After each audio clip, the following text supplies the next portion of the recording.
여러분 안녕하십니까? 함께하면 됩니다. 윤석열이 오늘 오후 함께하면 5시에 됩니다. 한남동에서 물을 빠져나온다고 합니다. 함께하면 됩니다.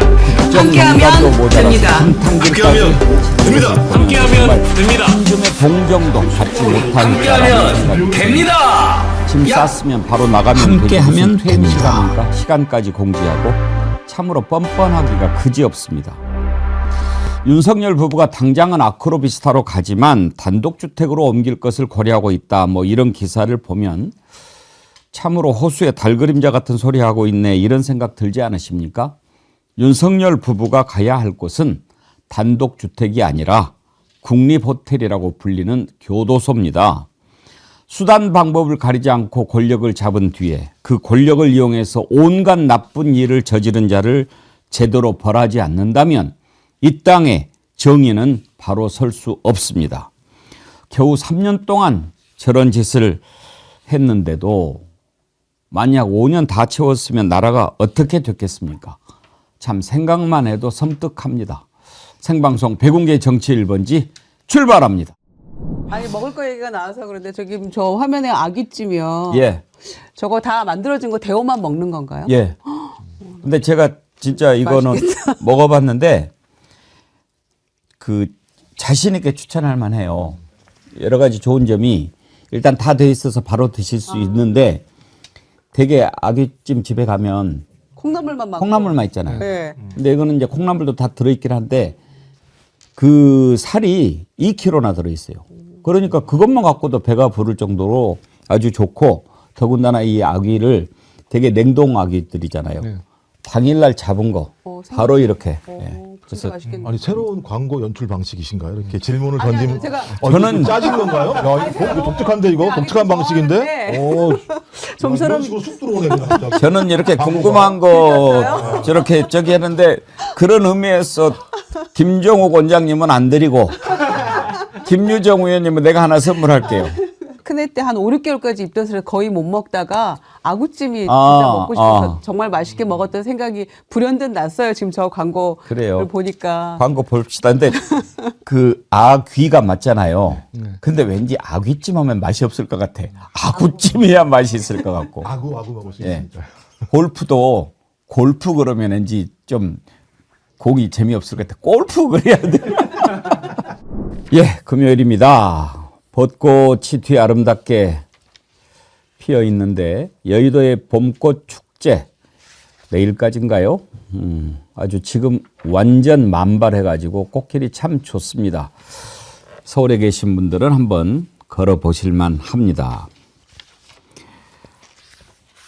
윤석열 파면 이후에 우리 백운기의 정어리 TV를 사랑하시는 제가 아주 존경하는 선생님께서 참 좋은 시를 멋지게 써서 보내주셨는데 여러분과 함께 나누고 싶어서 제가 이분 뜻을 여쭙지도 않고 했는데요. 문웅 서예가 문웅 선생님이십니다. 아주 훌륭한 수집가이시기도 한데요. 조동화 선생님의 나 하나 꽃 피어라는 시를 써서 보내주셨는데 여러분과 함께 나눠보고 싶습니다. 한번 띄워봐 주시겠어요? 글씨가 참 훌륭하시죠? 나 하나 꽃 피어 풀밭이 달라지겠느냐고 말하지 말라. 내가 꽃 피고 나도 꽃 피면 결국 풀밭이 온통 꽃밭이 되는 것 아니겠느냐. 나 하나 물들어 산이 달라지겠느냐라고도 말하지 말아라. 내가 물들고 너도 물들면 결국 온 산이 활활 타오르는 것 아니겠느냐. 그렇죠. 예. 참 시가 그렇게 훌륭해요. 예. 나 하나 꽃 피어 풀밭이 달라지겠느냐고 말하지 말라. 네가 꽃 피고 나도 꽃 피면 결국은 그 풀밭이 온통 꽃밭이 되는 것 아니겠느냐. 조동화 시인의 나 하나 꽃 피어 이렇게 저를 위해서 보내주셨는데 여러분과 함께 나눠봤습니다. 참 아름다운 시, 귀한 작품을 이렇게 보내주신 선생님께 감사드립니다. 찾길바래님, 오늘이 본방사수 마지막 날입니다. 업무차 멀리 가서 근무합니다. 은퇴 나이가 되었지만 다행히 경력을 이을 수 있게 돼서 개인적으로 행운이라고 생각합니다. 본방사수는 어렵지만 반드시 제 방은 꼭꼭꼭 약속합니다. 대한민국이 다시 세우는 나라 우리 국민이 이루어 나가야 합니다. 하셨는데 예, 축하드립니다. 또 은퇴할 나이가 됐는데도 이렇게 계속 일하실 수 있다면 그건 정말 복된 일이죠. 찾길바래님 항상 건강하시기를 바랍니다. 나홀로님, 윤석열이 오늘 5시에 나간답니다. 그러고 보니까 숫자 5자를 무지 좋아하는 것 같네요. 5시에 나간다는 거 보니. 그랬을 겁니다. 이거 나가는 것도 아마 이렇게 해가지고 정했을 거예요. 아이고, 참. 어휴, 징글징글해. 예. 자, 오늘 함께 하실 네 분 패널 소개합니다. 김유정 전 의원님, 김종욱 전 민주연구원 본부장님, 그리고 여러분, 오랜만에 김성환 시사평론가님 오셨습니다. 어서 오세요. 안녕하세요. 안녕하세요. 예. 잘 계셨죠? 네, 왜 안 불러주셨어요? 아이고 참 우리 김성환 평론가님은 한 3주 한 달 거의 뭐 한 달 전에 새로운 프로그램으로 이렇게 여러분께 인사를 드리려고 준비했는데 갑자기 그냥 뭐가 좀 잘 안 되고 꼬여가지고 늦어졌는데 이렇게 뵈서 반갑고 아마 곧 시작할 수 있겠죠? 네. 예. 지금 새로운 PD가 아마 또 오게 되면 바로 시작하도록 하겠습니다. 김영남 전 의원은 오는 대로 인사를 드리겠습니다. 앞에 방송이 오마이인가요? 장윤선인가요? 네. 그거 하고 오죠? 네. 예. 편의점 갔다 올 겁니다. 자, 오늘 윤석열 드디어 이제 퇴근하는데 그 일주일 됐잖아요. 전 그거 보면서 참 뻔뻔해도 참 유분수지 말이죠. 그 안에 그 있으면서 짐 빨리 싸서 나가야지 파면된 자가 뭐를 사람 불러가지고 참 그거 어저께는 전환길이 뭐 불러서 저기 했다는데 사진 있어요? 한번 보여주실래요? 이거 보면서 참 그걸 또 뭐 그런 얘기를 했더라고요. 청년들 때문에 잠을 못 잔다. 나는 감옥 가고 죽어도 뭐 되지만은 그런 얘기를 했고 윤상현도 같이 갔구나. 아휴. 김유정 의원님. 예. 어쩌면 사람이 저렇게 뻔뻔할 수 있을까요? 크게 기대한 바도 없고 우리가 뭐 뭘 더 바라겠습니까? 그런데 전혀 승복이나 속죄나 사과나 반성이나 이런 거 없잖아요. 그런데 거기 있는 동안에 무슨 동네 잔치합니까? 이 사람 저 사람 다 불러다가 밥 먹이면서 이런저런 얘기하고 거기 눌러앉아서 지금 정치 계속 하고 싶어서 어떻게 떠나나 모르겠어요. 근데 박근혜 전 대통령 때 56시간 만에 퇴거를 했는데 그때도 국민들이 진짜 아우성이었거든요. 당장 나가야지 왜 그러고 있냐 이랬는데 이번에는 시간으로 계산하면 지금 일주일 정도 됐는데 173시간 38분 만에 나가는 거거든요. 그런데 도저히 목불인견 아닙니까? 하는 행태가. 거기 좋다고 또 다녀와가지고 떠들어대는 소위 그 단체장들이나 또 중진 의원들도 덩달아 너무 한심하고요. 알만한 사람들이 더 한술 더 뜬다라는 생각이 드니까 더 한심하죠. 이 상황에서 지금 윤심 팔아서 뭘 해보겠다는 건지 다 비슷한 사람끼리 모여 있는 것 같습니다. 훈이 아이디가 훈이님이신데요. 윤석열 대통령님 재임 기간 동안 고생 많으셨습니다. 오직 국가와 국민만을 생각하신 네 분의 건강을 기원합니다. 번지수 잘못 찾아오신 거는 아니죠. 훈이님 환영합니다. 우리 정어리 TV에 오신 것을 환영하는데요. 다만 이제 훈이님한테는 그런 말씀 드리고 싶어요. 이왕 오신 김에 한번 우리 정치 1번지에서 이렇게 나누는 얘기들을 잘 들어보시고 과연 윤석열이 국가와 국민만을 생각했는지 더군다나 내외분이라고 하셨는데 한번 좀 잘 판단해 주셨으면 좋겠어요. 유정식님이라고 계셨어요. 처음에 와가지고 계속 막 윤석열 칭찬하고 막 그랬는데 우리 정어리원들께서 안아주시고 정말 뭐가 옳은지 잘 판단해보라. 그런데 지금은 이제 유정식 님도 그 실체를 알고 정말 깨어나셨어요. 훈이님, 예. 지금 뭐 윤석열 대통령 지지하시는 것 같은데 잘한 거, 잘못한 거, 이거는 구별해야 됩니다. 그렇지 않으면 민주시민의 자격이 없으세요. 오늘 5시에 나가는데 어떻게 하고 나갈까 궁금해요. 김성환 평론가님. 또 뭐 나가다가 내려가지고 오늘 또 뭐 앞에 나와 있으면은 뭐 또 쇼하고 그럴까요? 저는 그럴 가능성이 있다고 봐요. 그러니까 박근혜 전 대통령 때는 차량에 탑승해가지고 손을 흔드는 정도로 인사했는데요. 윤석열이라는 사람은 우리의 관념을 아예 고정관념을 다 깨는 사람이잖아요. 그러니까 이번에도 차에서 내려가지고 지지자들 앞에서 뭐 주먹을 불끈 쥐고 좀 걷는 모습을 보인다거나 그럴 가능성이 좀 충분히 있다고 봅니다. 그러니까 이 사람은 자기가 뭘 잘못했는지 아직도 잘 모르는 것 같아요. 그러니까 거의 인지부조화 상태, 현실을 부정하려고 하는 그런 인식을 갖고 있고요. 아직도 관저에서 보수 유튜버 방송을 계속 보고 있지 않았을까 싶어요. 나를 저렇게 많은 지지자들이 아직도 응원해주고 있구나 이런 생각을 하니까 난 기죽을 필요 없어 이런 생각들을 계속 하고 있는 것 같은데요. 오늘 동아일보 이기용 칼럼에 김건희가 어떤 얘기를 했는지 그 발언이 소개가 됐어요. 최근에도 밖에, 그러니까 거리 시위에 저 많은 사람들이 다 우리 편인데 뭐 기죽을 게 있느냐 이런 얘기를 했답니다. 그러니까 이건 윤석열 혼자만의 생각이 아니고요. 김건희도 같은 이런 생각을 갖고 있다고 하는 거거든요. 아니 그러니까 관저에서 매일 대통령실 조리사 불러가지고 국민의힘 의원들 찾아오거나 이러면은 같이 밥 먹고 뭐 술도 마시고 그랬겠죠. 근사한 요리 펼쳐놓고 국민 세금 펑펑 써가면서 이 과거 이 폐위된 왕들도 이렇게는 안 하겠습니다. 이런 식의 인식을 갖고 있는 사람이기 때문에 앞으로도 이런 모습들 계속 보일 거고요. 대선 국면에도 계속 자기가 후보 낙점하려고 하는 태도를 보일 거라고 좀 봅니다. 이기용 칼럼 저도 읽어봤는데 김건희 비난하려고 썼는지 이재명 대표 비난하려고 썼는지 원래 그 사람은 잘 그렇게 하는 사람이니까 우리 필요한 것만 취사 선택하면 되는 거죠. 근데 나가려면 진작 짐 싸가지고 바로 나가야지. 그 안에 이렇게 사람들 불러서 뭐 이것저것 밥도 먹고 또 뭐 심지어 파티까지 했다는 얘기도 나오고 그러는데 김종 원장님 그런 거 다 정말 청구해야 됩니다. 아유, 당연히 해야죠. 저는 그래서 윤석열 씨 아버님께서 왜 고모수로 성인이 된 자기 아들을 때렸는지 이해가 되더라고요. 하는 짓을 보면 국민들이 저런 행동을 하면 어떤 평가가 나올 거라는 사실에 대해서는 아무런 안중이 없는 사람이죠.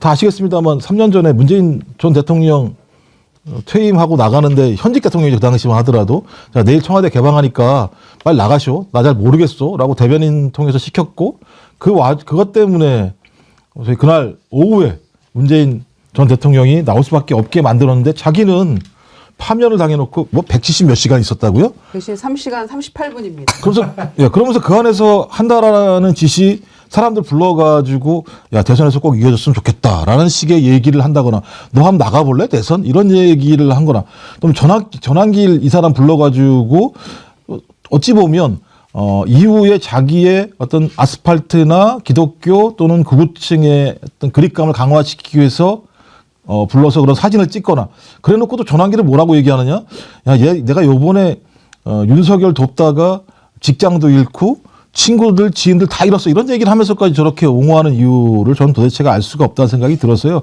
저는 국민들이 윤석열과 김건희에게 할 수 있는 모든 것은 다 해보자 한번. 그래서 네가 한 짓이 얼마나 큰 고통인지를 네가 한번 당해봐라.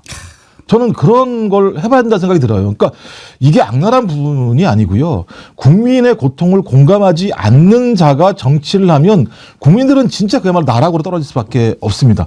그런 것들에 대해서 엄중하게 처벌하고 그런 것을 선례로 남기지 않으면 내가 이렇게 해도 아무 문제가 없구나 생각해서 그 후임자들이나 아니면 그 똘마니들이 동일한 행동들을 또 하게 되는 여지가 있기 때문에 저는 이번에는 진짜 그것이 어떤 고통인지 본인이 스스로 알도록 국민이 할 수 있는 모든 것을 해보자. 꼭 하자. 이런 생각이 듭니다. 예쁜 하늘님 고무호수가 아니고 철봉으로 맞았어야 했는데. 그럼 죽습니다. 김은숙님 넌 파면된 거야. 그러니까요. 개구리님 오늘 처음 방송 듣네요. 너무 좋은 방송 감사드립니다. 구독, 좋아요도 했어요. 정치 1번지 좋은 방송이네요. 개구리님 열렬히 환영합니다. 그런데 파면됐잖아요. 그러면 정말 부끄러운 일 아닙니까? 공직자한테 가장 센 벌이 파면이죠. 파면되면 지금 이제 사실 윤석열은 경호도 받을 자격이 없지만 전직 대통령 법에 파면이 됐다 하더라도 대통령으로 있으면서 워낙 중요한 국가 기밀을 다뤘던 자이기 때문에 이걸 또 뭐 예를 들어서 뭐 불순 세력이 납치해가지고 저기 뭐 고문해서 뭐 이런 거 비밀 캐내면 나라가 위험하잖아요. 그래서 경호를 붙여주는 거죠. 뭐가 이뻐서 해주겠습니까? 그러면 짐 싸서 바로 나가야 될 자가 거기서 파티를 하고 사람들 불러서 만나고 이런 짓을 했어요. 이걸 뭐라고 합니까? 분탕질이라고 합니다. 분탕질. 이자가 국정을 얼마나 농단했습니까? 국정농단 뜻이 뭡니까? 사전에서 보면 좋은 자리에서 이익을 독점하듯이 나라의 정사를 마음대로 쥐락펴락한다는 뜻입니다. 이렇게 했던 자가 그것도 부족해서 이렇게 분탕질을 하고 있는데 여러분 윤석열 얼굴 참 더 안 보고 싶죠. 그런데 한번 좀 정리하고 그럴 때는 한 번씩 보도록 합시다. 지난번 기자회견 때 국정농단 이런 얘기가 나오니까 이자가 뭐라고 얘기했는지 기억나십니까? 한번 들어보시죠.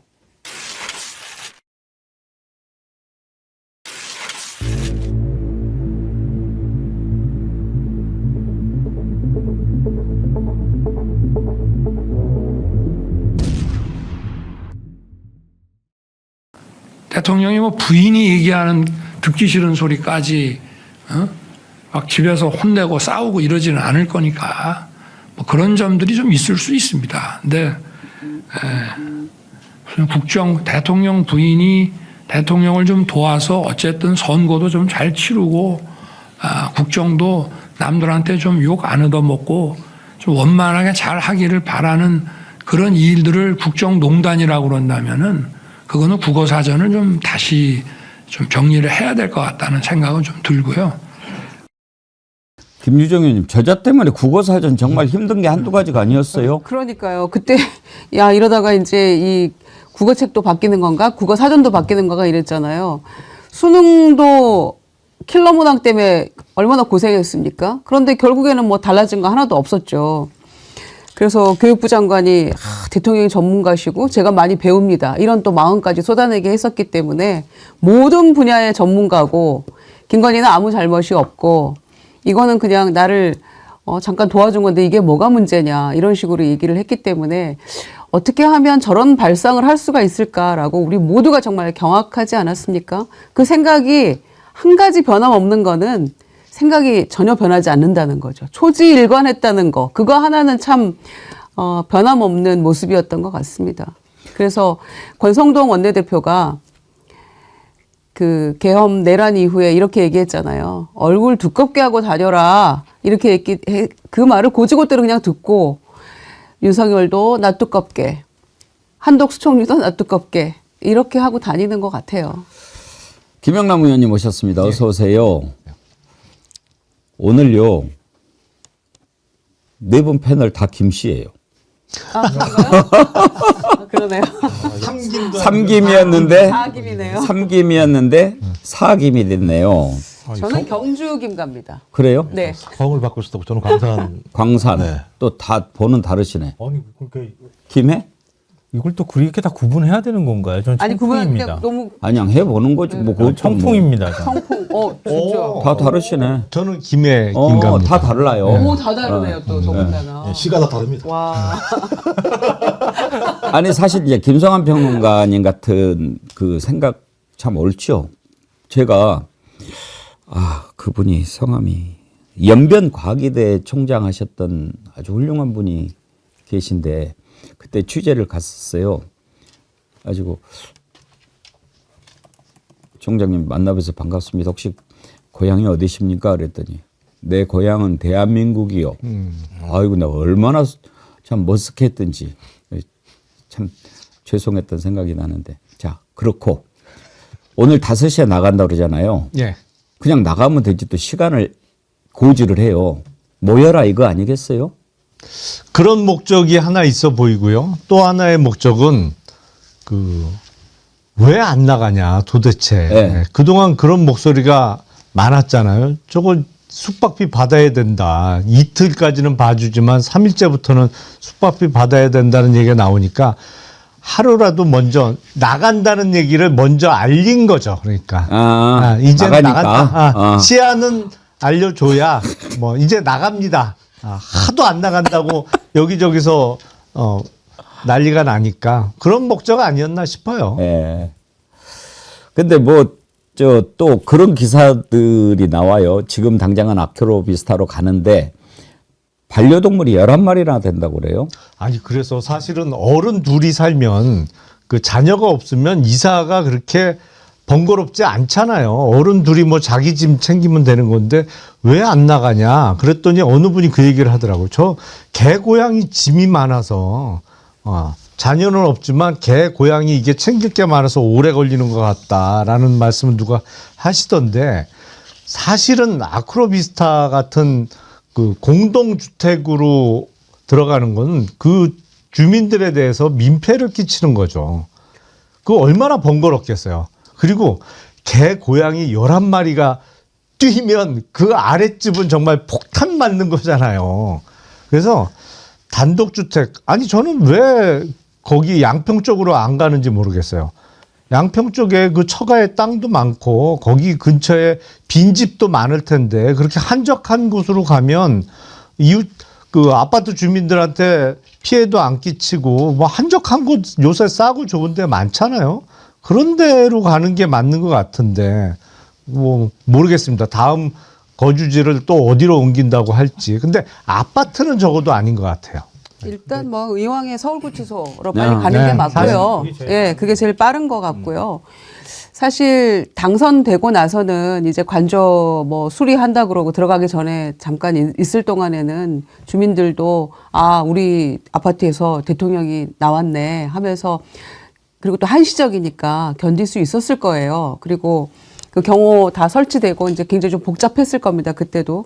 그랬지만 잠깐이니까 참을 수 있었던 거지만 이제는 파면되고 온 이 전 대통령은 수치 아닙니까? 그 아파트에서 이런 자가 나왔다는 것도 수치이고 얼굴 보기 싫은 사람도 많을 거고 게다가 반려동물도 그렇게 많은 가운데 앞으로 경호 검문 검색을 내가 내 집 들어가는데 이렇게 제한을 받아야 한다는 거에 대해서 아마 분노가 치밀어 오르시는 분들이 굉장히 많을 거라고 생각해요. 그래서 조치를 뭔가를 빨리 해야 되겠죠. 그런 점에서 경호원 40명이 그 주변에서 지금 40여 명이 경호를 맡게 된다고 하는데 이게 보통 문제는 아니라고 생각합니다. 저는 조금 좀 생각이 다른데요. 반려동물 키우시는 분들 굉장히 많을 거예요. 저도 반려묘가 있는데요. 11마리 움직인다고 해가지고 일주일 걸리지는 않아요. 뭘 챙길 게 있습니까? 먹이하고 화장실이나 이런 것만 챙기면 되는 거지. 그러니까 그건 핑계에 불과하다고 생각하고요. 가장 큰 원인은 뭐 경호 문제였을 것 같다는 생각을 하는데요. 저는 그 다음에 문제도 있다고 봐요. 그러니까 김건희라는 사람의 특성을 볼 때 굉장히 허영심이 많은 사람이거든요. 그럼 관저를 얼마나 어떻게 꾸며놨겠습니까? 온갖 미술품 다 걸어놓고 온갖 여러 가지 고급스러운 거 다 해놓지 않았겠어요? 그거 없애는데 굉장히 저는 시간이 필요했을 거라고 봐요.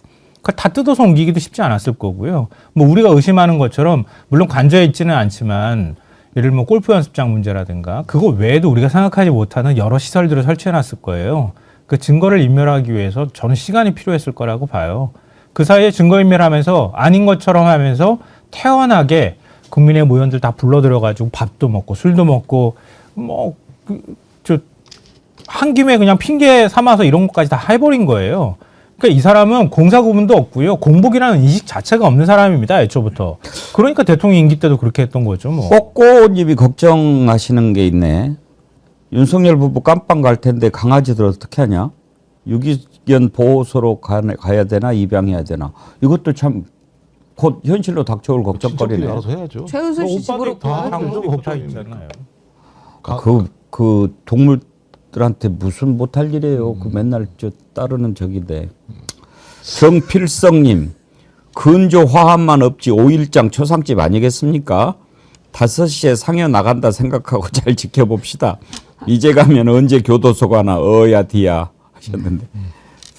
근데 이제 이 문제가 되게 중요한 게요. 아까 말씀하셨던 그 조직적인 증거인멸 문제가 가장 중요하게 되는데 어제 JTBC 보도에 의하면 소위 관저 또는 안가에 대한 CCTV 작업과 관련해서 상당히 증거인멸이 있었을 거다라고 얘기하는데 안가는 매우 중요한 것 같아요. 아직까지 실체가 드러나지 않았습니다만 안가를 중심으로 내란 세력들에 대한 음모 자체가 진행됐을 가능성이 되게 높다. 그 이유는 12월 4일 날 4인 회동 민정수석 그다음에 법무부 장관, 행안부 장관, 그다음에 민정수석의 어떤 만남 자체가 내란 이후에 이것을 수습하기 위한 법률적인 검토 또 그다음에 대통령 그 당시 대통령인 윤석열을 지원하기 위한 이걸 만든 측면도 있습니다만 또 조지호 김봉식 그 경찰청장과 서울청장을 불러가지고 윤석열이 직접 지시한 공간도 안가이기 때문에 아마도 안가를 중심으로 내란을 사전에 음모했었고 예비했었고 그걸 통해서 실행했다라고 하는 측면들이 드러나는데 이게 사라지겠다라고 하는 측면들의 문제가 가장 중요한 문제인 것 같고요.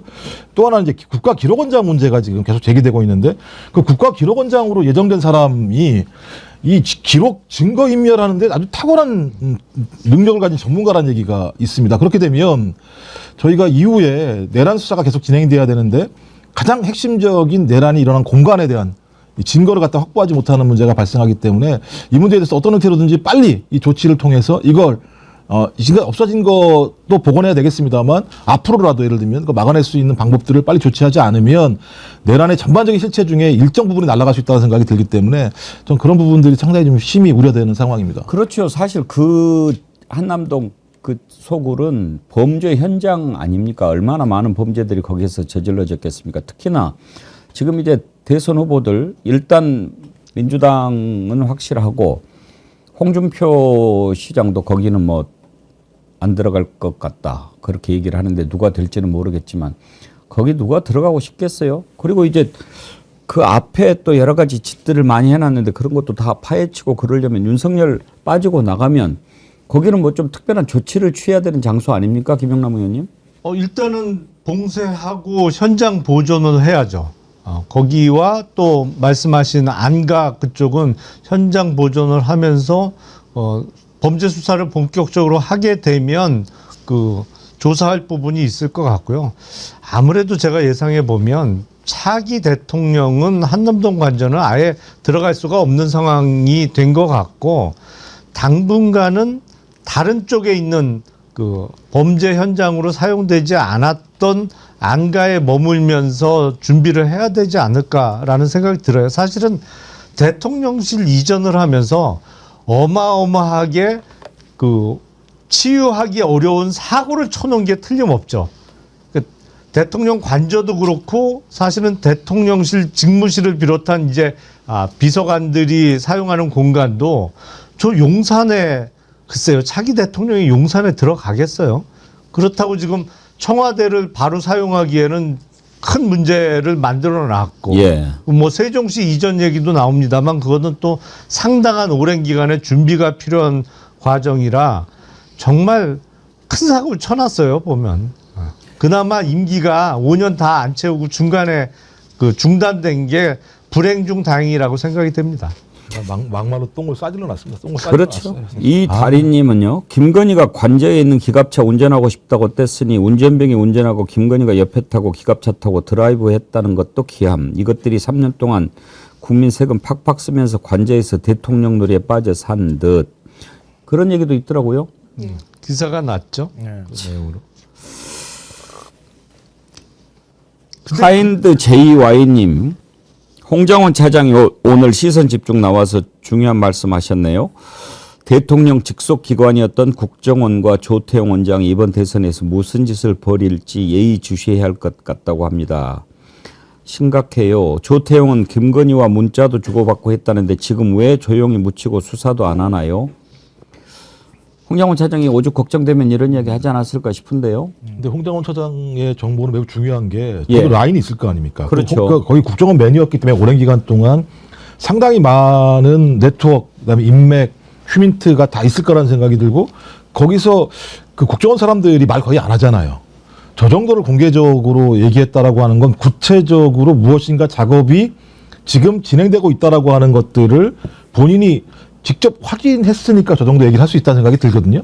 전 그렇다면 여전히 오늘 이재명 전 당대표가 얘기했던 것처럼 내란은 진행되고 있다라고 하는 부분들이 홍장원 전 국정원 1차장의 발언 속에서 제기가 되고 있기 때문에 안심할 상황이 아니다. 저들은 우리가 상상하지 못할 것들까지도 상상해서 그 폐악질을 하는 집단들이기 때문에 저희가 무슨 얘기를 하더라도 그것 자체가 현실화될 수 있다는 생각을 가지고 좀 단호하게 이런 부분들을 감시하고 막아내고 조치를 취해야 됐다라고 생각을 합니다. 지금 굉장히 중요한 말씀해 주셨는데요. 홍정원 전 1차장이 그 헌재에 나가서 그런 얘기 했잖아요. 자승스님 입장하셨을 때 맞습니다. 그때 국정원 요원들 투입했다고 얘기를 했거든요. 근데 국정원 요원들이 왜 거기 스님 돌아가셨는데 거기에 투입이 됩니까?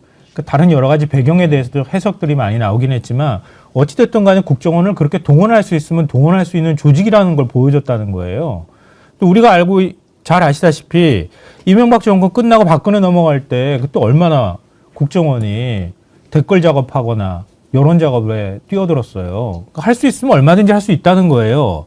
근데 이렇게 돼버리면은 국정원의 국민들이 신뢰가 추락하게 될 거고요.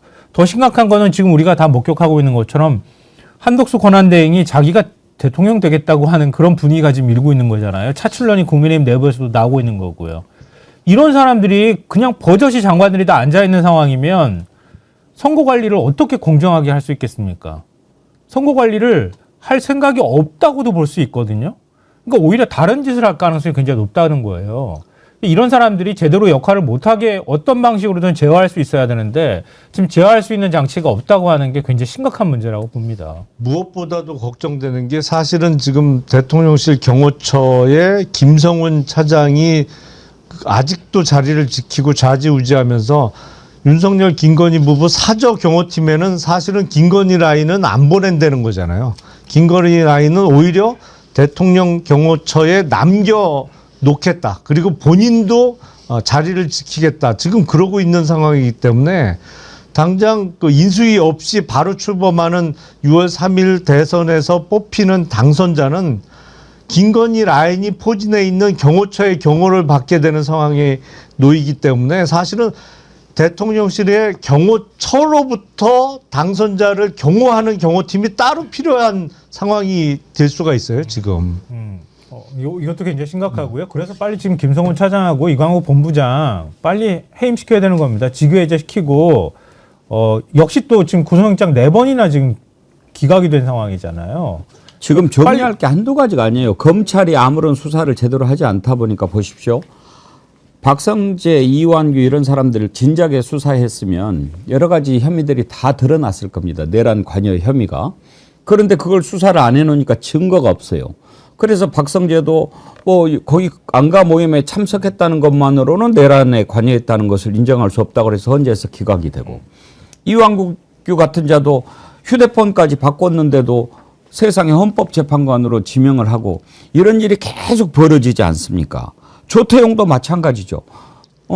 분명히 여러 가지 증언들을 놓고 보면은 윤석열하고 바로 이렇게 내통이 됐다는 게 다 드러나 있는데도 뭐 가만히 이렇게 있는 거 아닙니까? 이런 자가 지금도 국가의 가장 중요한 정보기관을 장악하고 있으니 어찌 이게 내란이 끝났다고 이야기할 수가 있겠습니까? 그렇습니다. 아직 멀었어요. 초기 수사 실패인지 방기인지 그런 거 아닙니까? 그런 상황이고 지금은 불소추 특권도 없고 그냥 민간인인데도 불구하고 이 내란 혐의뿐만이 아니라 얼마나 여러 건이 있습니까? 명태균 건부터 해가지고. 그런데도 지금 뭐 압수수색했다는 얘기가 있습니까? 소환을 뭐 교섭 중이다, 소환을 날짜를 협의 중이다 이런 얘기를 하고 있잖아요. 김건희에 대해서도. 그러니까 너무 봐준다. 그리고 지금 이게 파면만 됐지 달라진 게 하나도 없는 거 아니냐 이런 생각마저 들게 하는 지금 상황 아닙니까? 모두가 그냥 그대로 있잖아요. 파면됐다는 사실 하나만 달라졌을 뿐이지 총리 이하 전부 다 지금 위치가 바뀐 사람이 없거든요. 그대로 다 그 자리를 지키고 있고 심지어는 내란 혐의 관련해서 이완규도 한덕수 총리도 다 피의자인데 지금 엉덩이 들썩들썩 거리면서 지금 대선 출마까지 이런 얘기까지 나오고 있는 마당이니까 이건 너무 적반하장이잖아요. 이 상황을 빨리 이 변화시키는 노력이 있어야 될 것 같은데요. 저는 기본적으로 심우정 검찰총장을 전 탄핵해야 한다고 생각해요. 왜냐하면 딱 예를 들면 병력을 동원한 군인들로만 수사를 딱 한정했어요. 그 외에 퍼진 내용들. 실제로 군인들은 지침을 따른 거거든요. 그렇다면 그 의도를 누가 기획했을 것인가? 기획은 윤석열, 김건희, 그다음에 용산에 있는 라인들, 핵심적인 측근들 아니겠습니까? 이 사람에 대한 수사는 전혀 안 되는 상황에서 검찰은 기본적으로 그냥 그 병력을 이동했던 라인들만 수사하고 딱 끝내버렸어요. 노장원 이런 사람들 같은 건 전혀 수사가 안 되는 상황이기 때문에 이 실체 자체가 완전히 군으로만 딱 지금 포위가 돼 있고 그 외에는 안 나가는 상황입니다. 근데 이 상황은 적어도 대선이 끝날 때까지 계속 이 상황 이렇게 갈 수밖에 없는 상황이에요. 왜냐하면 검찰총장이 그대로 있는 상황에서 아니 말도 안 즉시항고도 안 하는 검찰총장한테 바랄 수 없는 상황이기 때문에 앞으로 내란 수사는 한 발도 나갈 수 없는 상황이다라고 하는 것이 확인되고 내란 수사를 할 수 있는 국가수사본부장 지금 퇴임한 상황 아니겠습니까?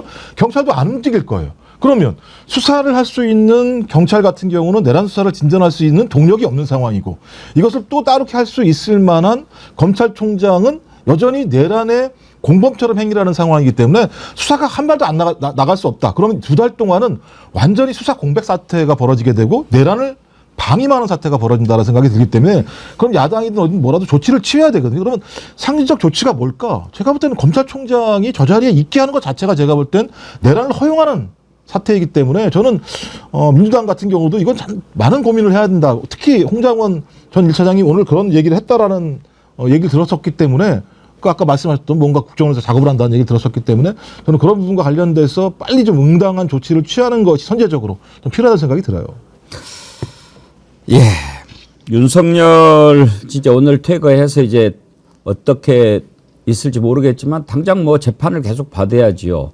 참 재판이라고 하는 게 오래 걸리니까 그 안에 이제 대선도 있고 이 와중에 또 무슨 꿍꿍이 속을 갖고 이렇게 움직일지 알 수가 없습니다만 한 가지만 더 짚어보고 대선으로 넘어가 보죠. 이자가 지금 거기에 머무르면서 또 만찬도 하고 막 그랬다는 거 아닙니까? 파티를 했다는 거예요.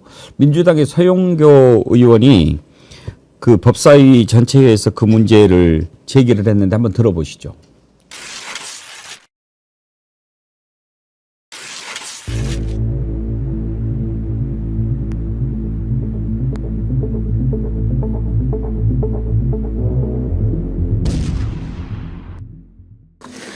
윤석열 관저에서 무슨 일이 있었는지 제가 낱낱이 화면에 나오지 않으면 이야기하겠습니다. 관저에 요리사들이 주르륵 들어갔다가 주르륵 나오고 한밤중에 차들이 주르륵 나오면서 과연 무슨 파티를 했는지 저 장면 봐주세요. 차들이 요리사들이 들어가는 장면입니다. 더 한번 들어주세요. 지금 파면당했어요. 문재인 대통령한테 청와대 비우라며 김은혜가 나와서 왜 청와대를 비우지 않냐 그래서 청와대에 나와서 호텔에 있다가 가신 분이 문재인 대통령이에요. 그런데 파면당한 지 언젠데 내가 아크로비스타 청소하고 있다는 얘기도 들었는데 왜 나가지는 않고 요리사들이 저기를 뛰어 올라가는 겁니까? 지금 내가 더 틀면 탑차가 들어가는 장면이 있어요. 그리고 한밤중 11시에 차들이 주룩주룩 나오는 장면이 있어요. 도대체 여기서 무슨 일이 있었는지. 지금 이삿짐 차가 왔다 갔다 해도 뭐 이런저런 얘기가 나올 판인데 조리사들이 그리고 뭐 파티 준비하는 차량들이 왔다 갔다 했다. 이게 지금 거의 화면이 어디 뉴탐사인가 여기에서 준비해서 공개하지 않았어요? 네. 이 말 해주고 싶어요. 밥이 넘어가냐? 밥이 넘어갑니까? 거기서 지금 파티를 할 생각을 어떻게 합니까? 국민들이 보면 진짜 억장 무너질 만한 상황인데요. 아무리 김건희 씨가 요리를 못한다 하더라도 우리 지난 대선 때 얘기 나왔던 거 있잖아요. 윤석열 당시 후보가 장보러 다니고 햇반 사러 다니고 그랬다고. 김치찌개도 자기가 끓여서 먹인 거 아니에요. 그게 생각이 나가지고 그 맛 생각나서 김치찌개 타령했. 우리가 부식을 하루에 끼니 때마다. 아니 어떻게 이런 일들을 이렇게 버젓이 수가 있어요. 아무리 그래도 국민들 눈치를 볼 줄 알아야지. 사람이 어떻게 이런 것 하나 할 줄 모릅니까? 참. 아니 윤상현 의원이 이제 종편에 나와서 한 얘기가 전혀 기각이라고 그러니까 인용될 거 생각을 못했다는 거예요. 그래서 기각 아니면 각하라고 생각하고 있었기 때문에 파면 선고가 났을 때 둔기로 얻어맞은 듯한 느낌이었다라고 그 윤석열의 소회를 전달을 하면서 전혀 생각 못했다. 근데 그랬던 사람이 저렇게 잔치 벌립니까? 그리고 이 헌재의 그 판결은 외압 때문이다. 정치적 편향성 때문이다라고 그렇게 규정하면서 그러고 나서 지금 저렇게 날마다 사람 불러가지고 밥 먹고 술 먹고 했을 거 아닙니까? 취임도 하기 전에 취임도 하기 전에 청와대 개방하겠다고 그러면서 뭐라고 그랬습니까? 그 김은혜죠. 당시 당선인 대변인 신분이었을 거예요. 취임한 그러니까 0시에 5월 10일 0시부로 개방하겠다. 그 말은 뭐예요? 5월 10일 11시 59분까지 뭐 0시까지죠. 문재인 대통령 임기예요. 그러면 그때는 법률적으로 청와대에 있을 권한이 있는 거예요. 그런데 0시부터 개방하겠다라고 해버리면 그때 어떻게 하겠어요? 그래서 어쩔 수 없이 문재인 대통령 그 전날 나와서 그 다음날 취임식 참석해야 되는데 호텔에서 자기 하지 않았습니까? 참 이렇게 뻔뻔할 수가 있어요. 그때 당시에 김은혜 대변인이 했던 얘기 한번 들어보시죠. 협조를 거부하신다면 강제할 방법이 없습니다. 5월 10일 0시부로 윤석열 당선인은 청와대 완전 개방 약속을 반드시 이행하겠습니다. 저러는 거 아니죠. 저는 저 표정이 더 안 좋아요. 그러니까 표정이 딱 보면 너 한번 당해봐. 야 우리가 이제 대통령이야. 너 뭐 아무것도 없어. 너 문재인 너 아무것도 아니야. 이런 식의 얘기. 그러니까 적어도 전직 대통령이든 현직 대통령이든 국민이 뽑은 대통령이라면 그것을 존중해야 되고 기본적으로 존재하는 프로토콜을 지켜야 되는데 프로토콜도 아무것도 지키지 않아요. 그냥 의전상을 아무도 지키지 않고 그냥 야 내가 나가라면 나가는 거지. 그냥 우리가 이제부터 청와대 개방하기로 했으니까 그냥 빨리 나가. 네가 나가야 될 거 아니야. 그리고 너 나갈 때 곱게 못 나갈 거야. 온갖 국민들한테 저런 예를 들면 안 좋은 모습 보이면서 나가게 될 수밖에 없을 거야. 전 여기에는 끊임없이 소위 문재인 전 대통령에 대한 원한 자체가 윤석열에게 있지 않고서야 저렇게 해야 될 하등의 이유가 없는 거죠. 그러니까 저도 다른 사람들에 대한 배려라고는 일도 없는 사람들인 거죠. 그러니 그런 자들이 3년 동안 통치한 대한민국의 모습이 이럴 수밖에 없다는 게 이미 그 당시에 그 윤은혜라고 하는 당선인 대변인의 얼굴 표정을 통해서도 명확히 드러나고 그 표정은 누굴 반영하겠습니까? 윤석열의 의지, 의도를 반영하겠죠. 김은혜. 김은혜. 윤은혜 씨. 진짜 미안합니다. 김은혜. 아니 근데 사실은 그 청와대 개방을 한 진짜 이유 때문에 더 분노하게 되는 거죠. 청와대 아니 어느 국민이 청와대를 개방하고 국민한테 돌려달라고 요구한 국민이 누가 있었어요? 사실은 그렇게 요구한 국민은 없어요. 본인이 들어가기 싫어서 안 들어간 거지. 그것도 10중 8구 어떤 돌팔이 점쟁이 말 믿고 청와대 들어가면 거기 터가 안 좋아서 삶아져서 죽어. 그러니까 거기 하루도 들어가지 마라는 말도 안 되고 비과학적인 무속인의 말을 믿고 안 들어갔을 가능성이 거의 99%잖아요. 그러면서 청와대 안 들어가는 명분으로 청와대를 개방해서 국민들에게 돌려드린다는 명분을 만들어낸 거죠. 그 과정에서 문재인 당시 대통령을 하루 일찍 내쫓게 되는 것이고 상징적으로 5월 10일 취임하는 첫날 0시부터 개방한다는 거를 이벤트를 만들어내기 위해서 사실은 국군 통수권자가 그 시간까지는 문재인 대통령이기 때문에 보안시설로 각종 시설이 다 갖춰져 있는 청와대에 국군 통수권자가 있어야 됨에도 불구하고 호텔로 내쫓은 건데 그 이유 때문에 더 열받는 거예요. 사실은 쥐가 뭐 자기가 들어가기 싫어서 무속인의 말 믿고 엉뚱한 결정을 해놓고 그래서 청와대 안 들어가고 한남동 관저로 옮기고 청와대 안 들어가고 저 용산 대통령실로 옮겨서 그래서 잘 됐어요. 그게 정말 어리석은 거죠 이게. YG팍님, 자카르타에 거주하는 애청자입니다. 이번 탄핵 선고 때문에 참여하고 싶어 지금 한국에 와 있습니다. 한 곱이 넘겼다고 생각했는데 새로운 내란이 일어나서 자카르타로 돌아가지도 못하고 있네요.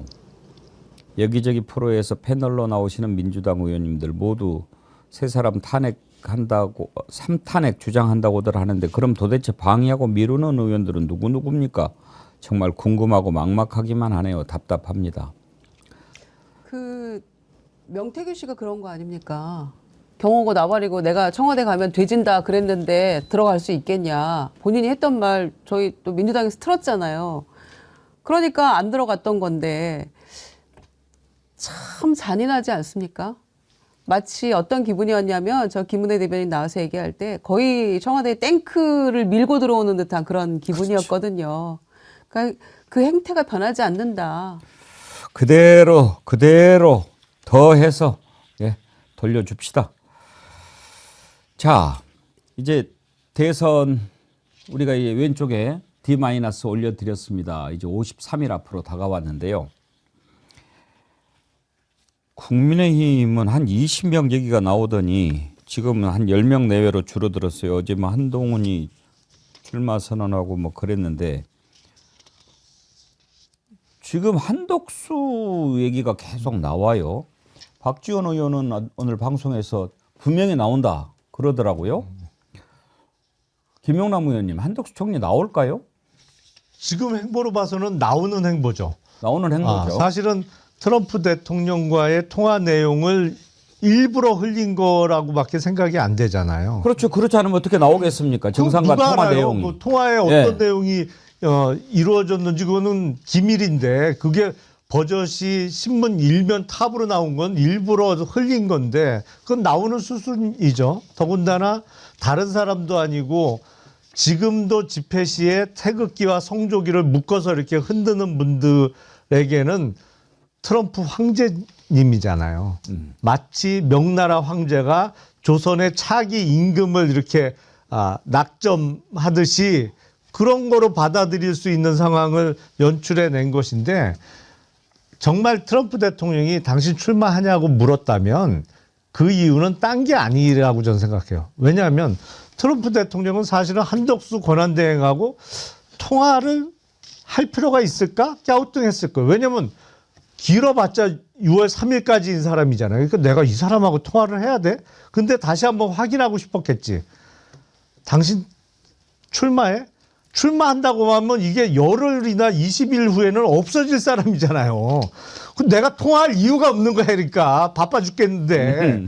그러니까 확인하고 싶었겠죠. 당신 출마하냐? 내가 이거 열흘이나 보름 있으면 이 자리에 있지도 않은 없어질 사람하고 내가 통화하는 건 아닐까? 확인하고 싶었겠죠. 근데 그걸 마치 트럼프 대통령이 출마 여부를 물었다는 것을 미국 대통령이 한덕수 총리의 출마를 희망하거나 아니면 한덕수에 대해서 깊은 관심을 갖고 있는 것처럼 포장하려는 소재로 이제 흘린 거죠. 제가 보기엔 거의 본인 주관적으로는 출마다, 이거는. 출마다. 예, 그렇게 생각됩니다. 김정우 원장님 어떻게 보세요? 참, 제가 미국을 바보로 하나. 미국 정보력이라는 게 엄청난 정보력이고, 말씀하셨던 것처럼 모든 내용 자체들을 파악을 하고, 그러니까 이제 한덕수, 그러니까 저는 그러니까 이쪽 사람들이 사람인가 이런 생각이 드는 거예요. 일단 이 얘기 출마 이전에 내란 피의자 권한대행이 내란 피의자 이완규를 헌법재판관으로 지명을 한다? 헌법재판소가 뭐 하는 데입니까? 헌법 지키는 데 아니에요? 헌법을 파괴한 자를 헌법을 지키라고 헌법재판관으로 보내는 행위들을 뻐젓이 하고 있는데 이 얘기를 누가 했느냐? 윤상현이 나와서 그 얘기를 했어요. 8일 날. 뭐라고 그랬느냐? 자, 헌법재판관 2명 임명해도 아무 문제 없다. 그 다음 얘기 나온 게 뭐냐면 탄핵당하기 전에 빨리 나와서 대선 출마해라. 이런 얘기를 합니다. 근데 윤상현이 어떤 사람입니까? 지금? 거의 윤석열의 입과 같은 일을 하고 있고 맨날 일만 터지면 관저 들어가고 그다음에 서울구쳐 들어가가지고 확인한 다음에 나와서 아스팔트에 전달하는 사람인데 그런 사람이 공개적으로 헌법재판관 2명 임명해도 아무 문제 없다. 그리고 너 탄핵당할지 모르니까 빨리 나와서 대선에 출마해라고 얘기하는 것을 보면 저는 한덕수에게 이런 내용 자체가 전달됐을 가능성이 높은데 상식적으로 이런 얘기를 전달받았더라도 저 같으면 땡! 그만 얘기해. 그게 말이 되는 얘기야? 나도 지금 내란으로 수사받고 있는 상황이야. 내가 대선에 출마하면 야 우리가 다 내란 세력이라는 거 인정하는 거잖아. 그런 짓을 왜 해? 난 그냥 2달만 조용히 있다가 갈래라고 얘기를 해야 되는데 지금까지 하는 행위를 보면 100%죠. 내란의 증거를 인멸하고 내란 세력들이 똘똘 뭉쳐서 어떤 형태로든지 자기들의 생존을 도모하고자 하는 것으로 보일 수밖에 없다라는 생각이 들기 때문에 전 그렇다고 하더라도 개헌을 시도하려고 했던 부분들이 안 됐던 것처럼 한덕수가 출마하려고 하는 것 자체가 제가 볼 때 쉽지 않을 거라고 판단이 들긴 합니다만 이 정도의 상황까지 다시 보여준다라고 하는 건 국민한테 2차 가해, 3차 가해를 좀 하는 행위거든요. 한덕수가 왜 출마 얘기를 하겠습니까? 저는요, 지사하려고 그러는 거예요. 이게 이제 내란 세력이지 않습니까? 곧 죽잖아요. 주요 가담자예요. 자기가 살아야 되니까 막 이런 식으로 해가지고 나중에 정적을 뭐 공격한다 뭐 이렇게 이제 이야기를 해야 될 거예요. 그렇다고 나오면 됩니까? 안 되죠. 저는 뭐, 한덕수에 대해서 이런 얘기까지 해야 된다는 게 참 좀 참담한 심정이고요. 상상 못할 짓을 워낙 하는 사람들이기 때문에 무슨 생각을 하고 있는지는 모르겠어요. 꿍꿍이가 있겠죠. 그리고 아마 들썩들썩 하고 있는 것 같아요. 보니까.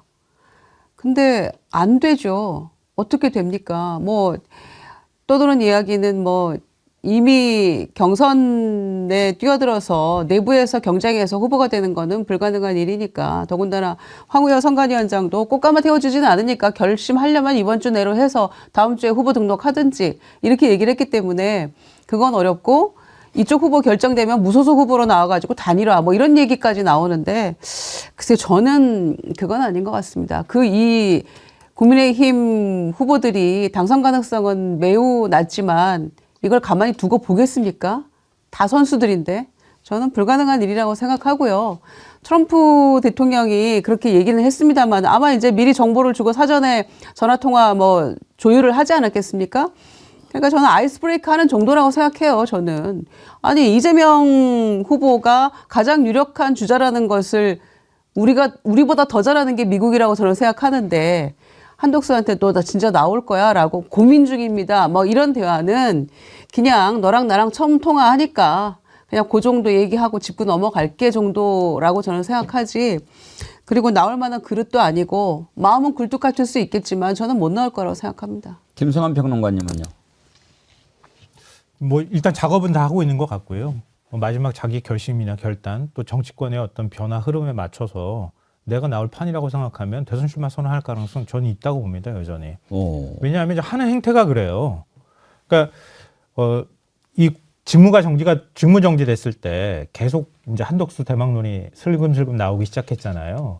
근데 뭔가 한덕수하고는 교감이 일부분이 있었을 거라고 저는 생각하거든요. 거기에 윤석열의 의중하고 같이 이렇게 맞아떨어진 부분이 있기 때문에 국민의힘 일각에서 분위기를 띄우는 작업을 사실은 했다고 보고요. 지금 보도 나온 걸 보면 이런 거예요. 직무 복귀하자마자 윤석열 대통령 거리 상태 되면 내가 헌법재판관 다 임명해버리겠어. 이런 얘기를 했다고 하고 국민의힘에 또 그 얘기를 통보했다고 하고요. 그리고 트럼프 대통령하고 8일날 밤에 통화를 했잖아요.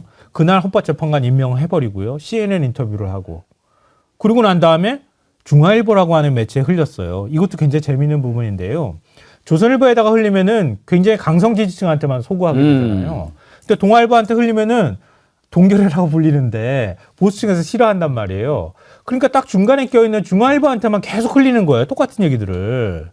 이 얘기는 의도적으로 뭔가 판을 짜고 있다는 얘기가 되는 거거든요. 그리고 난 다음에 어제 동아일보가 물었다는 거 아닙니까?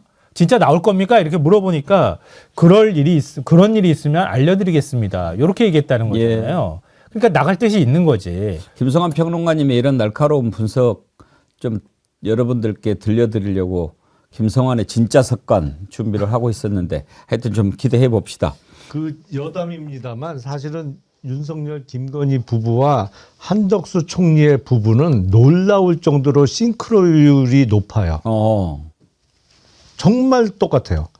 여러 가지가 얼른 떠오르는데. 예, 일단 뭐 그 무속에 대단히 심취해 있다는 게 공통점이고, 그렇다고. 두 번째는 그 남편들이 거의 처가에 얹혀 사는 거로 들어왔다. 그러니까 사실은 한덕수 총리가 지금 그 부인의 입주 가정교사로 처음에 인연이 맺어져서 대릴 사이구나. 그래서 예. 이제 나중에 결혼까지 이어졌다는 거 아니에요? 그러니까 똑같아요. 그러니까 여기는 남편들이 다 일종의 대릴 사이 비슷하게 처가로 들어간 케이스들이에요. 그리고 부인 말에 꼼짝을 못하고 그 부인은 항상 어떤 중요한 결정을 무속인과 상의해서 결정하고 놀라울 정도로 공통점이 많습니다. 자식 그리고 없고. 자녀가 없고. 자식 그렇죠. 없고. 네. 한덕수 씨 부인도 뭐 미술 쪽 한다고 그러지 않았어요? 화가죠. 네. 그리고 말씀하신 것처럼 또 하나가 이제 중앙일보 말씀하시니까 홍석현이라는 인물, 이 홍석현이라는 인물 자체가 아마 이런 작업들을 할 수 있을 가능성들이 꽤 있다. 그러니까 중앙일보를 줬다라는 내용 자체를 떠나서 홍석현 전 그 사장 같은 경우 상당히 예를 들면 대선에 욕심이 많았던 인물 중에 하나였었고 상당히 많은 네트워크를 가지고 있기 때문에 저는 중앙일보에 그냥 던졌다라기보다는 어쩌면 홍석현, 윤석열, 그다음에 한덕수 이런 라인들에서 내용들이 돌았을 수도 있겠다라고 저 추정해 볼 수 있는 대목들이 있는 것 같아요. 제가 듣기로는 홍석현 회장은 자기가 나가고 싶어 한다고 들었어요. 그러겠죠 본인은. 자기가 나가고 싶어 한다고. 그게 매번 나오는. 네, 이번에도 자기가 나가고 싶어 한다는 얘기가 나왔었거든요. 그러니까 오히려 자기가 주인공이 되고 싶어 하는 회장이라. 그 사람은요, 삼김 때부터 자기 나오려고.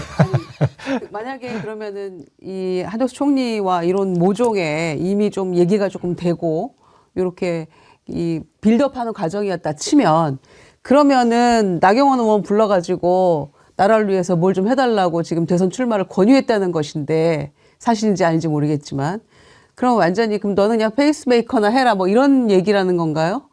관저에 있으면서 한덕수 총리가 만약에 나갈 생각이 있고 헌법재판관 임명하고 이런 게 본인의 의지로 한 것 같지는 않아요. 이미 오래전부터 이완기 법제처장을 시키려고 마음 먹고 있었던 거를 실행에 옮긴 게 한덕수인 것 같은데 그렇다면 진짜 더 나쁜 사람들이죠.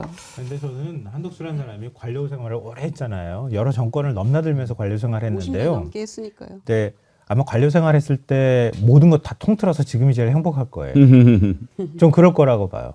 그러니까 제일 평가들을 어느 한 진영에서든 진짜 대통령 모시듯 평가를 받았잖아요. 대통령보다 먼저 탄핵 심판 빨리 하라고 그러고 한덕수가 돌아오라 이렇게 외쳤단 말이에요. 보수 진영에서. 갑자기 어깨 뽕이 확 들어갔을 가능성이 높고요. 내가 이렇게까지 평가를 받고 있다고 하면 내가 뭔가를 할 수 있지 않을까라고 하는 헛된 기대가 막 풍선처럼 부풀어 올랐을 것 같아요.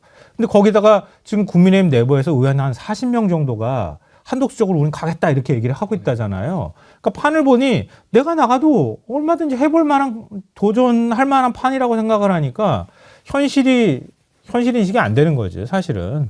무엇보다도 한덕수가 이렇게 하면 안 되는 겁니다. 확실하게 지금 입장을 밝혀야 돼요.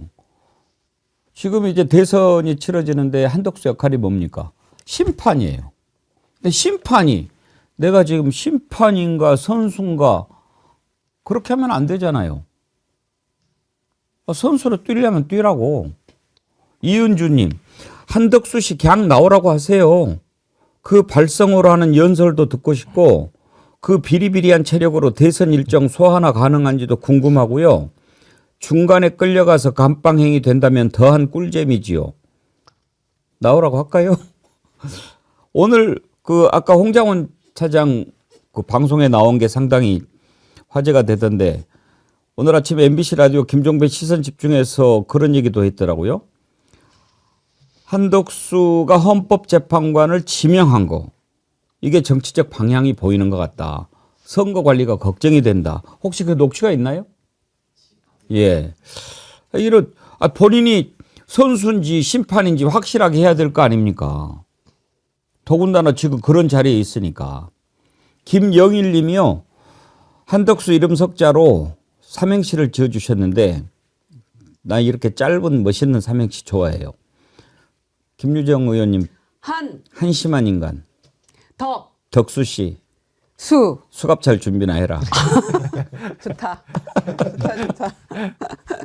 아니 근데 이 이완규라는 사람의 인물이 그러니까 최광욱 전 의원 말에 의하면 추경호 전 원내대표가 헌법재판소장으로 맨 처음에는 이종석 그다음에 두 번째로 얘기한 게 지금 이완규 이것도 안 된다고 그러니까 정영식 이렇게 얘기했다는 거잖아요. 그렇다면 적어도 이완규라는 사람이 헌법재판관으로 지명하는 데에 그 속마음은 한덕수가 아니라 윤석열에게 있다고 볼 수밖에 없는 측면이거든요. 그러니까 윤석열이 오퍼를 넣어서 추경호가 얘기를 했겠죠. 아무리 추경호가 한덕수 얘기를 듣고 그렇게 했을 것 같지 않다는 생각이 들기 때문에 이 최근의 일련의 흐름 같은 경우도 윤석열을 비롯한 내란 세력들이 어떤 형태로든지 말씀하신 선거 기간 동안에 농단을 부리거나 아니면 지금 조기 대선 이후에 패배 가능성이 높으니까 조기 대선 이후든 자기들이 어떤 형태로든지 법률적으로 아니면 수사적으로 자기들이 빠져나갈 수 있는 구멍을 만들거나 하려고 하는 의도를 가지고 지금 했다라는 생각이 들기 때문에 저는 이 부분들은 뭐 홍장원 전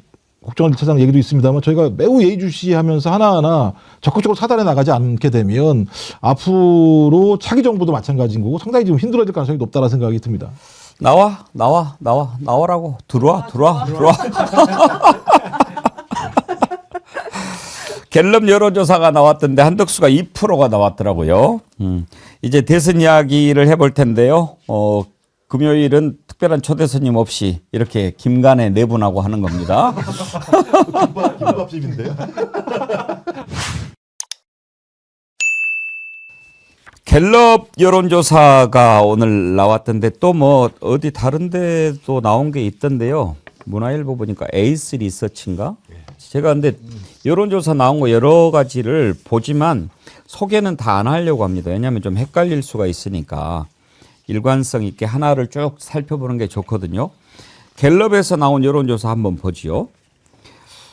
이재명 대표가 37% 그리고 오늘 중앙일보 제목 보니까 어떤 후보가 나와도 다 과반 뭐 그렇게 됐더라고요. 별도로 조사를 했더라고요. 예. 갤럽하고. 장래 대통령감으로 누가 좋다고 생각하는지 이재명 37, 김문수가 9, 홍준표 5, 한동훈 4, 그리고 이준석, 한덕수, 오세훈, 안철수 2,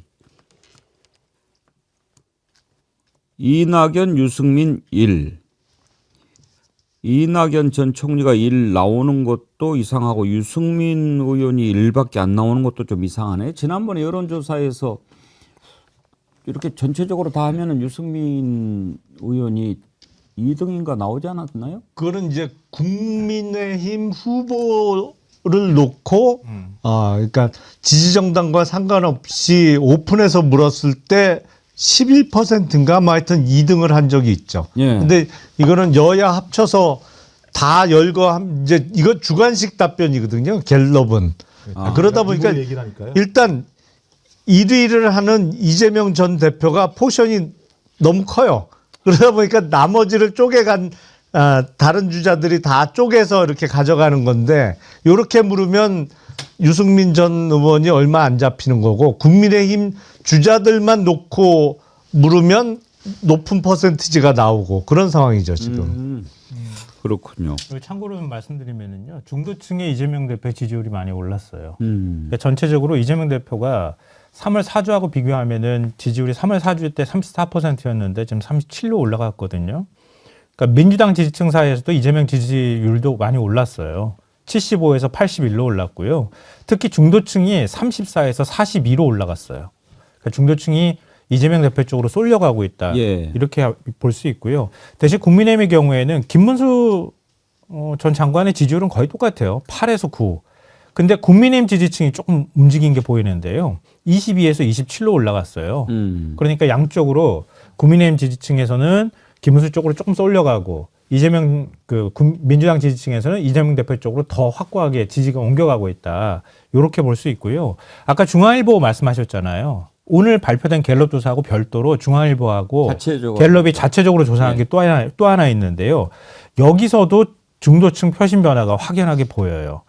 그러니까 다자대결에서 이재명 대표 지지율이 42, 김문수 12, 홍준표 9, 한동훈 6, 오세훈 5 이런 식으로 되어 있는데요. 2달 전 조사를 했을 때 가상 양자 대결에서 전체 응답자 가운데 한 12에서 18% 정도 이재명 대표가 국민의힘 지지층보다 좀 높았거든요, 지지율이. 그리고 중도층을 대상으로 했던 거에서 보면은 이재명 대 홍준표가 54대 32, 이재명 대 오세훈은 56대 32. 나머지 국민의힘 지지율도 후보들 지지율도 다 29에서 30대 초반쯤이거든요. 이재명 대표는 양자 대결 구도 안에서도 54에서 58까지 정도 나와요. 이건 사실은 대선 양자대결로 봤을 때는 이미 게임이 끝났다 이렇게 평가해도 무방할 정도로 중도층에서는 이재명 대표 지지율이 확실하게 쏠려 있다. 1월 달에 조사했을 때보다 더 많이 쏠려가고 있다. 그러니까 뭐 전반적으로 보면은 나쁜 신호가 아니다. 민주당 그렇죠. 입장에서 그리고 그렇게 볼 수 있다. 중도층 확장을 많이 이제 또 신경을 쓰고 또 그게 사실 뭐 중요한 승부처이기도 한데 이번에 그 영상 메시지 출마 선언하는 영상 메시지 봐도 중도층을 향해서 이렇게 소구하는 그런 느낌이 좀 강하게 돼 있더라고요. 그러니까 제가 볼 때 이제 변화가 한 1번, 그러니까 첫째, 둘째 변화가 있었고 이제 요번이 세 번째인데요. 말씀하신 것처럼 본인의 입으로 중도 보수까지 포괄하는 유연성들을 얘기하면서 중도층들의 지지가 있었고 1차적으로 변화가 있었고 2차는 헌재가 결정을 하니까 중도층 같은 경우 헌재 결정 때까지 판단을 유보했던 층들 같은 경우가 이재명 지금 전 당대표에게 지지를 갖다가 하는 이동이 있었고요. 이제 오늘 얘기했던 게 핵심적으로 내용이 그죠. 잘사니즘을 넘어서, 먹사니즘을 넘어서 잘사니즘이라고 얘기하는 게 이게 되게 중요하거든요. 그러니까 국민적인 욕망이 뭐냐? 일단 지금 고통스러운 상황을 견뎌내는 것도 중요하지만 견뎌내고 난 다음에 그것으로 끝나는 게 아니라 좀 더 좀 잘 살았으면 좋겠어 라고 하는 요구들이 분명히 있는 거죠. 그래서 이게 중도층들이나 많은 국민들이 가지고 있는 가장 중요한 요구 중에 하나라고 생각합니다. 그러니까 오늘은 힘들더라도 내일은 좀 더 좋아질 수 있는 나라, 그런 나라를 만들어주는 정치, 그런 어떤 제도를 만드는 국회, 이런 것들을 바라는 건데 그런 부분과 관련돼서 지금 메시지를 던진 거예요. 그래서 이 메시지가 내일부터, 그러니까 어제 오늘 했으니까 내일부터 중도층과 또는 합리적인 보수에게 어떤 반향을 일으키냐에 따라서는 어쩌면 초반에 지금 말씀하신 52, 53대 한 30에서 35 정도의 차이가 난다면 무응답층을 빼면 제가 볼 때는 55%가 넘어가는 상황이거든요. 그럼 말씀하신 것처럼 제가 볼 때는 선거를 해야 될 이유가 별로 없어요. 그리고 이재명 전 당대표 같은 경우는 그 이전에 엄청난 공격을 당했기 때문에 웬만한 악재가 아니고는 흔들리지 않을 가능성이 되게 높은 상황이다라는 측면에서 지금 얘기한 어제 오늘의 메시지는 대통령이 당선되고 나면 상당히 중요한 국정 운영의 동력이 될 수 있는 방향으로 갈 수 있다는 생각이 들어서 저희가 좀 이 내용들에서 차근차근 볼 필요가 있을 것 같고 아마 제가 볼 때 이재명 전 당대표는 매우 좀 국민이 요구하는 방향의 메시지로 잘 지금 가고 있다라는 저는 판단이 듭니다. 어제 영상 되게 잘 만들었다고 저는 생각했어요. 예. 왜냐하면 내란을 제일 먼저 앞세웠잖아요. 그리고 이재명 대표가 저를 도구로 써주십시오 이렇게 얘기를 했어요. 대한 국민의 그렇죠. 도구. 그 헌법재판소 결정문에도 대한 국민이라고 돼 있잖아요. 예. 그렇죠. 국민이라고 돼 있죠. 헌법 전문에 나와 예. 있으니까. 그리고 그 얘기를 인용하면서 그렇게 얘기를 했는데요. 그러니까 윤석열의 제왕적인 그 독단적인 국정 운영, 제왕적인 대통령의 그 이미지, 그러다 그걸 견디지 못해서 내란까지 일으킨 대통령하고 확실하게 대척점에 서 있다. 굉장히 낮은 모습들을 보여줬고요. 그리고 실용주의하고 먹사니즘을 얘기했는데요. 오늘 갤럽 조사에서도 그걸 물어봤어요. 차기 대통령이 우선적으로 해결해야 될 과제가 뭡니까? 뭐라고 생각하십니까? 이렇게 물었는데요. 경제회복 활성화가 48, 국민통합 갈등 해소가 13, 민생문제 생활안정이 9, 계엄세력 척결이 8 이렇게 나왔어요. 그 순서대로 쭉 외교 이렇게 해가지고 쭉 내려가는데요. 경제회복 활성화하고 민생 생활안정이 합치면은 57이 나와요. 사회 갈등이 13이고요. 그 다음에 계엄세력 척결 이렇게 갈 수 있거든요. 그러니까 지금 국민들이 너무 살기 힘들다는 거예요. 그러니까 이재명 대표가 얘기하는 것처럼 좌우 이념의 문제를 떠나서 실용적으로 접근해서 정책이 제대로 국민한테 도움될 수 있도록 민생에 도움될 수 있도록 하겠다고 하는 그 어제 영상하고 딱 국민들의 여론하고 일치하는 거죠. 그러니까 그거를 잘 영상 안에서 배치를 했다. 요 기조로 그대로 가져나가면서 크게 흔들림 없이 유지하면 된다고 보입니다. 저도 이제 조그만 법인을 운영하고 있습니다만 사실은 12월 3일 날 비상계엄 선포 이후에 정말 매출이 반으로 꺾였어요. 예. 근데 저만 그런 게 아닌 것 같아요. 많은 분들이 사실은 자영업자를 비롯해서 조그마한 사업체를 운영하는 대부분의 분들이 그렇거든요. 그 사실은 죽겠는 거예요. 지금 몇 달째. 작년 12월부터 정말 매출이 반으로 그냥 팍 줄었어요. 근데 이게 나아지지 않는단 말이에요. 그 정치적 성향을 따라 떠나서 이제는 생존이, 그러니까 먹고 사는 문제가 시급한 문제로 다가오는 갑자기 그런 경제 상황을 만들어냈어요. 윤석열을 비롯한 내란 세력이. 그런 의미에서 기존부터 계속 해왔던 민주당 내부에서는 일부 반발도 있었습니다만 이른바 중도 소구 전략이 먹혀들고 있는 상황이다 이런 생각이 들고 그리고 정당과 상관없이 지금 사실은 도와주는 사람이 너무 많아요. 예를 들어서 일주일 전만 해도 갑자기 개헌 이슈가 불거지면서 이걸 갖고 논란이 생기기 시작했잖아요. 그러면서 내란 척결이 먼저다, 아니다, 개헌을 이번 기회에 해야 된다. 그런데 한덕수 권한대행이 이완규 헌법재판관 후보자를 지명하면서 많은 국민들이 맞아, 이거 내란이 계속 중이네, 내란 척결이 중요하네라는 걸 다시 한번 깨닫게 해줬어요. 그러니까 이거는 정당과 상관없이 본의 아니게 도와주는 사람이 지금 많아요. 그러니까 독주 체제가 당분간은 계속될 것 같고 큰 실수를 안 하는 관리 능력이 중요해 보입니다. 지금 상황은. 김영남 의원님 지금도 개혁신당 소속이신가요? 그럼요. 당비도 내고 있는데요. 민주당에서 스카우트 할 것 같은데. 거기 대선 후보가 나왔는데요. 그러니까 근데 아무튼 부담스러우니까 그 얘기는 하지 맙시다. 아무튼 감사합니다. 경제와 민생이 지금 가장 화두가 될 것 같고 대선 후보 이번 조기 대선에서 공약 전쟁에서도 경제가 제일 클 것 같아요. 그러니까 내란 사태 이후에도 국회에서 탄핵 소추됐을 때 주가 좀 올라가고 환율 떨어지고 막 이러면서 그 고비고비마다 우리가 한 번씩 다 경험을 했잖아요. 이게 이 정치가 이렇게 영향을 미친다는 것을. 그런데 그래서 정말 대통령 잘 뽑아야 되겠구나라는 생각들을 모두가 다시금 하고 계실 거라고 믿고 특히 자영업자들이 월 수입 100만 원 안 되는 사람이 900만 명이 넘는다는 거 아닙니까? 그러니 어떻게 살 수가 있겠어요.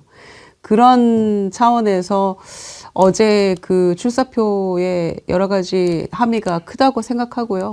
그걸 그대로 밀고 나가면 다음 정권의 국정지표로 삼을 수 있을 것 같다는 생각이 드네요. 네, 그리고 어제 영상 중에서 중요했던 내용들이요. 이재명 전 당대표가 나는 헌법주의자다라는 걸 명확히 얘기를 했어요. 그러니까 대한민국이라고 얘기하면서 대한민국의 민국은 뭐냐? 백성의 나라다. 그러니까 과거에는 민국이 민주공화국이라고만 해석을 했었는데 그보다 훨씬 더 폭넓은 형태의 국채이다라는 거 하나하고 또 하나가 말씀하신 대한국민이라고 하는 표현은 뭐냐? 우리 전문에 나와 있지 않습니까? 대한국민이 뭘 했느냐? 반제 독립국가를 만들었고 반독재 민주국가를 만든 주체가 대한국민이라고 헌법 전문에 있거든요. 전 그런 의미에서 이재명 전 당대표의 대한민국에 대한 미국 해석과 대한국민이라는 용어는 나는 헌법주의자이며 그런 것들을 철저히 지켜나가겠다는 측면에서 맨 앞에 나왔던 대통령 윤석열을 파면한다라는 용어랑 맨 마지막 문구가 완전히 연결돼 있다는 측면에서 상당히 좋은 어떤 국채와 정치에 대한 해석관을 가지고 있는 대선 후보라는 생각이 듭니다. 예. 지금 대선 구도는 이제 거의 일방적으로 가고 있지만 끝까지 방심해서는 안 되지요. 새 정부 들어서면 줄줄이 지금 수감돼야 될 사람들이 좀 발악을 하겠습니까? 뭐 별짓을 다 해보겠죠. 그럴 때 조심해야 되는데 지금 이제 아까도 여론조사 봤지만 국민의힘 후보들 다 합쳐도 이재명한테 안 되는 거 아니에요? 그런데 지금 국민의힘 그 경선 일정이 일단은 발표가 됐는데 규칙을 보니까 1차 경선에서 4명으로 압축하고 2차 경선에서 2명 그러니까 양자 대결 구도를 만들어서 마지막으로 한 번 더 뽑는 그런 식으로 한다는 거예요. 그러니까 일단 지금 나오는 사람들이 4명 안에는 들어야 되는데 뭐 막 나오잖아요. 오히려 요즘 안 나온다는 게 뉴스가 됐더라고요. 원희룡, 김태흠은 언제 나온다는 얘기나 있었어요? 참나. 한 줄 나왔어. 오늘 민주당의 양문석 의원이 불출마 선언했더만. 요즘 이게 재미입니다. 저도 불출마합니다. 저도 불출마합니다. 이게 요즘 아주 자유단체장 국민의힘 소속 12명 중에서 8명이 나온다고 그랬다는데. 박형준도 불출마 선언했어요. 그러니까요. 예. 나간다고 말 꺼냈다가 그냥 이제 안 나갈래요. 그러면은 그냥 이력의 한 줄로 나 대선 출마 선언했다 이거 집어넣을 수 있잖아요. 나는 제일 웃긴 게 김기현 불출마 선언이. 누가 물어봤어? 자, 오늘 대한민국을 대표하는 패널 내부 나오셨으니까 한번 전망을 한번 들어봅시다. 일단 국민의힘 후보가 누가 될 거냐 궁금한데 가장 중요한 게 먼저 4명 안에 들어가는 거잖아요. 4명 누구 될 것 같은지 한번 좀 여쭤보고 싶어요. 분석의 대가 김영남 의원님 먼저 한번 분석해 주십시오. 사실은 윤석열, 김건희 부부가 국민의힘 내부 경선판을 흔들려고 시도를 할 겁니다. 예. 그래서 윤석열 전 대통령의 출마 권유를 받아서 출마하겠다고 하는 사람들이 나오기 시작했잖아요. 근데 판을 흔들려고는 하겠지만 판을 흔들 수 있을까는 대단히 의문이기 때문에 기존의 김문수, 홍준표, 오세훈, 한동훈 이렇게 4명이 1차 컷오프를 통과하지 않을까 싶어요.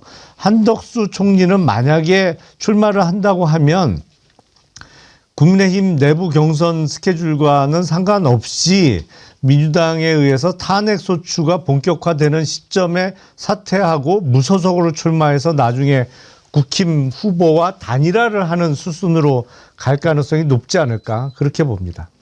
4명이 누가 되냐고요? 그러니까 김문수, 홍준표, 오세훈, 한동훈 이렇게 4명이요. 오세훈, 한동훈. 그러면 내친 김에 물론 이렇게 되면 이제 여러 가지 변수가 생기겠지만 여기에서 2명으로 좁힌다면 누구를 제일 유력하게 보십니까? 김문수, 홍준표 두 사람이 제일 유력하지 않을까요? 그래서 양자 결선에 대결을 올라가요. 그렇게 보세요. 네. 그래요. 한번 봅시다. 김조국 원장님. 상동입니다. 아, 왜냐하면 50대 50 구도가 있기 때문에요. 제가 이렇게 될 것 같고 아마 전반적으로 이 구조 자체 경선룰 구조 자체는 저는 윤석열의 그립감을 매우 강화시킬 수 있는 구조로 짜 있다라는 생각이 들어서 말씀하신 그렇게 최종적으로는 아마 김문수, 홍준표 이 대결 구도가 될 거라고 저도 생각합니다. 근데 이제 두 분 말씀 중에 제가 의아한 게 이번에 그러면 윤석열의 의중은 국민의힘 후보 경선에 영향을 못 미칠 거라고 보십니까? 영향을 미친다면 지금 원희룡이 안 나오고 나경원이 나간다. 예. 나경원이 나오는데 나경원이가 그 전에 만났다. 그것은 윤석열 뜻이 나경원에 있다 이렇게 보여주는 거 아닌가요? 그렇죠. 그런데도 나경원이 4명 안에 못 들어간다? 그런데 누굴 제낄 수 있느냐 따지고 볼 때 가장 가능성이 높은 건 오세훈 시장이거든요. 4명 중에 1명을 제끼고 4등 안에 들어갈 수 있는 그 가능성이 높은 거는 오세훈 시장을 5등 이하로 떨어뜨리고 4등으로 나경원 의원이 들어가는 건데 나경원 의원과 오세훈 시장은 사실은 정치 이력에서 여러 번 붙었습니다. 당내 경선 뭐 이렇게 해갖고 여러 번 붙었는데 신기할 정도로 한 번도 나경원 의원이 이긴 적은 없어요. 그래요. 네. 서울시장도 그렇고. 예, 여러 번 붙었었죠, 사실은. 근데 두 분 좀만 기다려 보세요. 한동훈이 아무리 정치적 자산이 없다 하더라도 지난번에 대표도 되고 그랬는데 양자에 못 들어갈 것 같아요?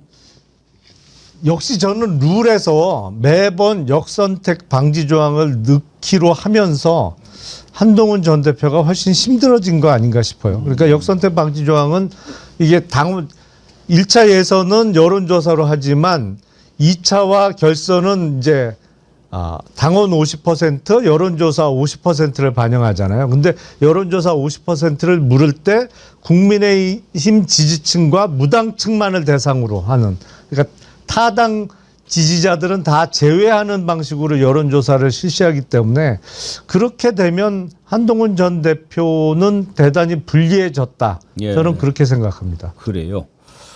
자, 김유정 의원님은 어떻게 전망하십니까? 일단은 후보들이 뭐 15룡, 20룡 하다가 지금 확 줄어든 이유는 1차에서 4명만 뽑는다는 거잖아요. 예. 그러니까 처음에는 한 8명 정도 뽑고 그다음에 걸러내고 이제 이런 과정이 있다고 생각하면 15명, 20명이 아마 그대로 나왔을 수도 있을 것 같은데 그렇게는 안 되는 것 같고 그래서 4명 뽑는데 기타금 3, 4천씩 내고 이렇게 할 사람 그것도 좀 아까운 것 같고 한 줄 나면 그걸로 됐다라고 만족하는 사람도 많은 것 같고 그래서 이래저래 이제 한 10명 밑으로 후보는 나올 것 같은데요.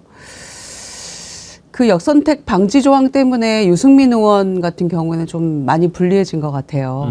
그래서 아마 그래서 이제 좀 반발도 하고 있는 후보 중에 한 분이죠.